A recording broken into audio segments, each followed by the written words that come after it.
আপনার নাম কি ম্যাডাম? ঈশা কুমারী। আপনি কোন না, ক্লাসে মা, পড়েন? আমার নাম হলো রম্বা।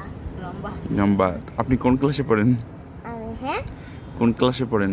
আমি হইলাম প্লেটে। বলতে কোন আপনার স্কুলের নাম কি? পিপি। আপনার স্কুলের নাম পিপি না? বলো স্কুলের নাম বলো। আমার নাম স্কুলের নাম তো পিপি। No no. হ্যাঁ তো, মাইলস্টোন। মাইলস্টোন পিপাতাউরি কেজি স্কুল। ও পিপি স্কুল আপনি মাইলস্টোন। কোন স্কুলে পড়তে যাচ্ছেন এখন নতুন করে? এখন ওই স্কুলের নাম কি? উইজডম জিম্বা। উইজডম জিম্বা। আপনি কি উইজডমে পড়ার জন্য আগ্রহী? না। আপনি আগ্রহী না? হ্যাঁ, হ্যাঁ আগ্রহী। ইন্টারেস্টেড। হ্যাঁ ও সে তো বাংলা বুঝে না। আমি শুধু ইংলিশ বলছি। ও আচ্ছা ভালো।